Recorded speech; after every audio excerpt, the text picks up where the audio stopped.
Hospitalise అయి తీవ్రమైన దెబ్బలతో వాళ్ళు హాస్పిటల్లో ఉంటే ఏం సాధిస్తా ఉన్నారు చంద్రబాబు నాయుడు గారిని అడుగుతా ఉన్నాను నేను. మీరు చేసే ఈ కిరాతకాలు, ఈ దారుణాలు వాళ్ళ ప్రజలేమన్నా భయపడతారనుకుంటున్నారా? ఎవరు భయపడరు. ఇది ఇంకా కోపంగా మారుతుంది. ఇది ఇంకా కోపంగా మారి చంద్రబాబు నాయుడు గారిని, తెలుగుదేశం పార్టీని రెండింటినీ కూడా బంగాళాఖాతంలో కలిపే పరిస్థితులు కూడా దారితీస్తాయి. మామూలుగా కొత్త ప్రభుత్వం వస్తే ఆ ప్రభుత్వం మీద వ్యతిరేకత రావడానికి కాస్త కూస్త టైం పడుతుంది. కానీ మొట్టమొదటిసారిగా చూస్తూ ఉన్నాం చంద్రబాబు నాయుడు గారి మీద వ్యతిరేకత అన్నది చాలా ఫాస్ట్గా పెరిగిపోతా ఉంది. నిజంగా ముఖ్యమంత్రిగా ఉన్న వ్యక్తి గవర్నెన్స్ మీద ఫోకస్ పెట్టాల్సింది పోయి ఏం చేస్తా ఉన్నాడు అన్నది ఒక్కసారి తనను తాను ప్రశ్నించుకోవాలి అని అడుగుతా ఉన్నా. ఈరోజు రైతులకు సంబంధించి వ్యవసాయం పూర్తిగా ముమ్మరంగా సాగుతా ఉన్న పరిస్థితుల్లో రైతులకు తాను హామీ ఇచ్చిన, మేనిఫెస్టోలో తాను చెప్పిన హామీ, రైతులకు 20,000 రూపాయలు పెట్టుబడి సహాయంగా ఇస్తానని చెప్పి రైతులకు ఎగరగొట్టేశాడు. ఇవ్వాల్సిన రైతు భరోసా సొమ్మును కూడా ఇవ్వకుండా, ఎక్కువ చేసి ఇస్తానన్న రైతు భరోసా సొమ్మును కూడా ఇవ్వకుండా రైతులకు మోసం చేశాడు. పిల్లలు బడులకు పోతా ఉన్నారు. ఎంతమంది పిల్లలు బడులకు పోతా ఉన్నారు అన్నది అందరికీ తెలిసిన లెక్కలే. ప్రతి సచివాలయంలోనూ ఎంప్లాయీస్ ఉన్నారు, మండల ఎడ్యుకేషన్ ఆఫీసర్లు ఉన్నారు. అయినా కూడా తల్లుళ్ళు మోసం చేస్తూ అమ్మఒడి ఎగరగొట్టేశారు. ప్రతి పిల్లాడికి ఇస్తాను అని ఎన్నికలప్పుడు చెప్పిన హామీ, నీకు 15,000, నీకు 15,000, నీకు 15,000, నీకు 15,000 అని చెప్పి ఆ ప్రతి పిల్లాడిని చూపించి ఇస్తాము అని చెప్పి ఆ పిల్లలను మోసం చేశారు. ప్రతి అక్క చెల్లెమ్మలను మోసం చేశారు.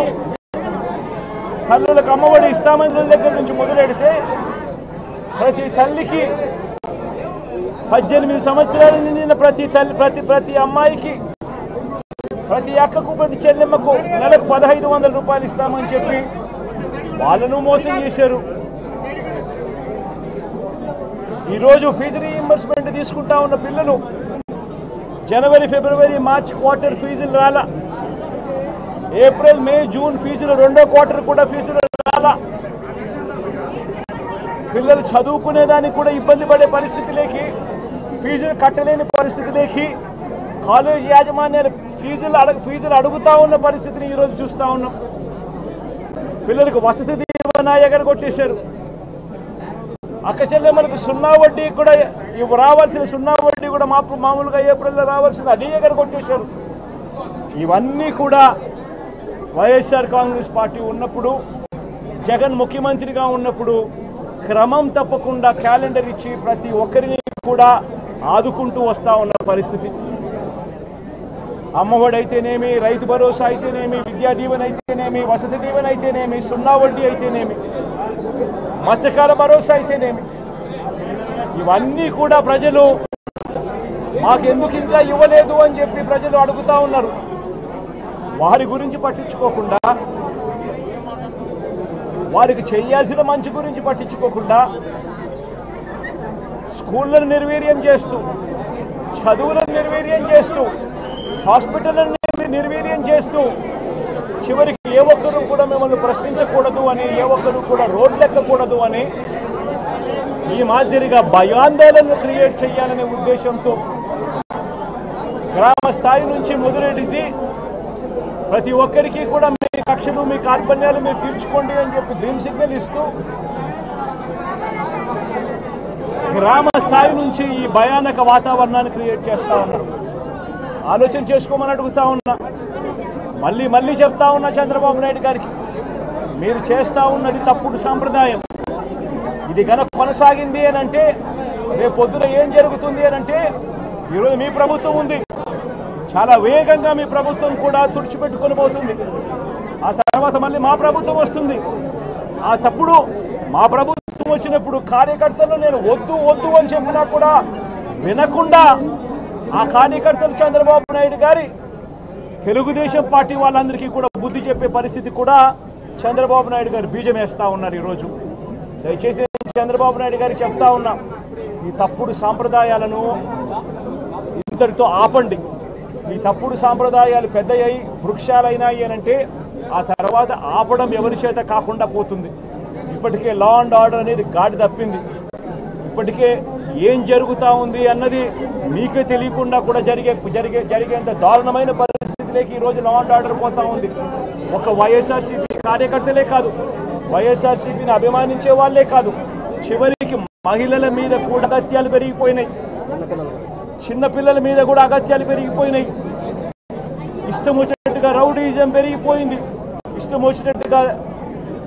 వచ్చినట్టుగా ఎవరికి బుద్ధి పుడితే వాళ్ళు చేస్తూ ఉండే కార్యక్రమాలు జరుగుతూ ఉన్నాయి. లా అండ్ ఆర్డర్ పూర్తిగా గాడి తప్పిన పరిస్థితులు కనిపిస్తూ ఉన్నాయి. ఇప్పటికైనా చెప్తా ఉన్నాను, హెచ్చరిస్తూ ఉన్నాం, మరొకసారి కూడా చెప్తా ఉన్నాం. శుక్రవారం ఈ మధ్య కాలంలోనే జరిగిన ఇంకొక ఘటనలో ఏకంగా చంపేసిన ఘటన చూసాం నంద్యాలలో. శుక్రవారం నేను అక్కడికి కూడా పోతా ఉన్నాను.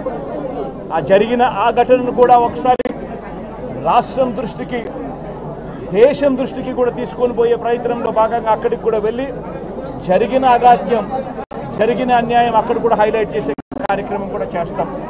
ఖచ్చితంగా హైకోర్టు తలుపులు తడతాం, అవసరమైతే సుప్రీంకోర్టు తలుపులు కూడా తడతాం.